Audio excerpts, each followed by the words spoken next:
Il y a 60 millions d'années, bien avant que l'homme ne marche sur la Terre, le monde était un royaume de monstres. Imaginez un supercontinent sud-américain couvert de forts et impénétrables, de marécages bouillants et d'arbres si hauts qu'ils semblaient toucher le ciel. Les dinosaures avaient disparu, mais leur place avait été prise par d'autres titans. Le maître incontesté de cet univers était une créature que la science nommera bien plus tard Titanoboa. Un serpent colossal de 14 mètres de long, pesant plus d'une tonne, capable d'avaler un crocodile sans effort. Dans son royaume de chaleur et de brume, rien ni personne n'osait le défier, jusqu'à ce jour. Car dans les profondeurs de cette même jungle, une autre force grandissait. Un primate d'une taille prodigieuse, le premier de sa lignée, que nous connaissons aujourd'hui sous le nom de Kong, doté d'une force brute incroyable et d'une intelligence qui commençait à peine à s'éveiller. Il régnait sur la canopée, protégeant sa tribu avec la ferveur d'un roi défendant son royaume. Mais dans cette nature sauvage et impitoyable, il n'y avait de place que pour un seul souverain. La confrontation était inévitable. Tout a basculé un matin brumeux. Poussé par la faim, Titanoboa a glissé hors des eaux sombres de la rivière. Ses sens l'ont guidé vers une proie facile, un jeune Kong, insouciant, jouant près de la rive. Un cri de terreur a soudain déchiré le silence de la forêt. Le serpent géant enroulé autour du petit primate, ses anneaux puissants se resserrant inexorablement.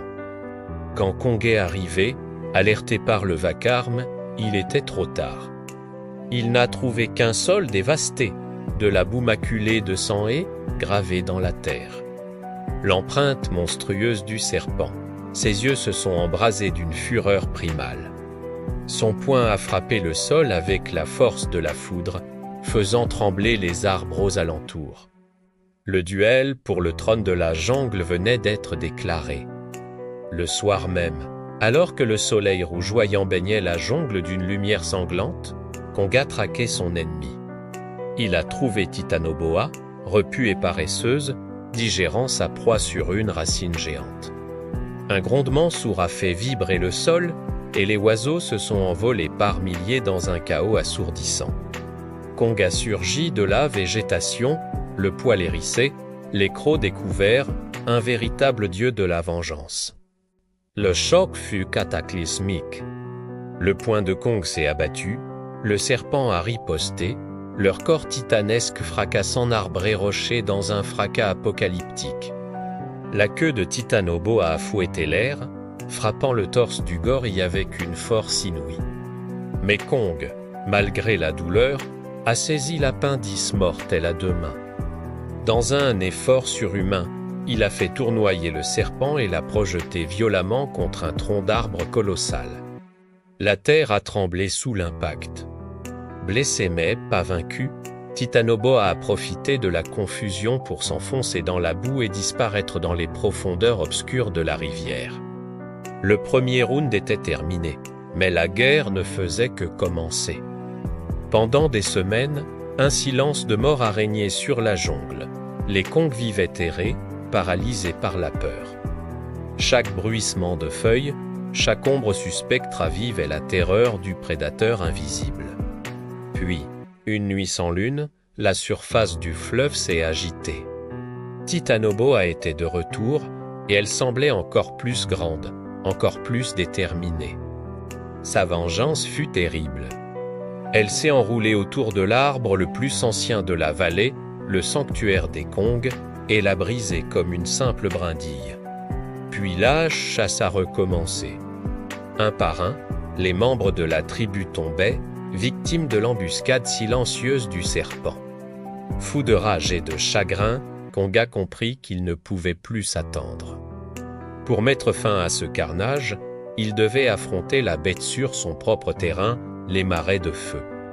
Un lieu maudit où les eaux bouillonnaient sous l'effet de l'activité volcanique souterraine. À l'aube, les deux titans se sont faits face au milieu de ce paysage infernal. L'air était saturé de vapeurs toxiques et un silence pesant. Celui qui précède les plus grandes tempêtes, s'était installé. D'un coup de poing rageur sur le sol, Konga lançait le défi. Titanoboa a répondu par un sifflement si strident qu'il semblait faire vibrer l'air lui-même. Puis, ils se sont jetés l'un sur l'autre dans une explosion de fureur.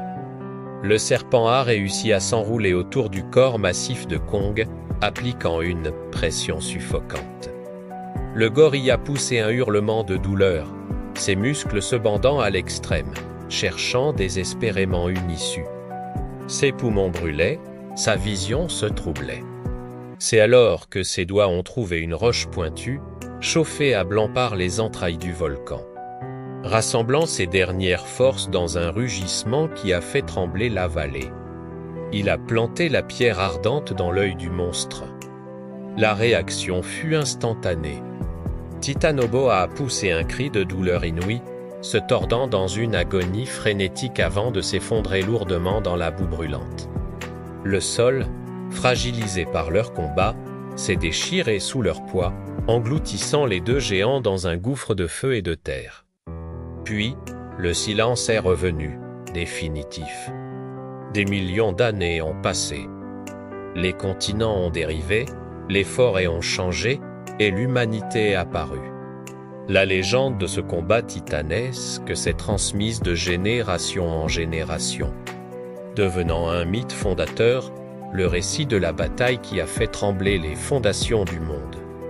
Aujourd'hui encore, certains explorateurs qui s'aventurent dans les marécages reculés de Colombie ou les montagnes embrumées d'Afrique jurent avoir aperçu une ombre gigantesque, parfois celle d'un serpent d'une taille défiant l'imagination, parfois celle d'un gorille solitaire veillant sur son domaine. S'agit-il de leur lointain descendant? Ou bien leur guerre n'est-elle jamais vraiment terminée, attendant simplement le bon moment pour que la terre entende à nouveau le rugissement de Kong et le sifflement de Titanoboa? Cette histoire nous rappelle une vérité fondamentale de la nature. Même la puissance la plus absolue finit toujours par rencontrer un rival. Le trône de la jungle n'appartient à personne. Il se conquiert dans le sang et la fureur, puis, inévitablement, il se perd. Merci d'avoir regardé cette histoire jusqu'au bout. Si ce genre de récit vous plaît, n'hésitez pas à liker la vidéo, à la partager et surtout à vous abonner pour ne pas manquer nos prochaines explorations dans le monde des géants. À très bientôt.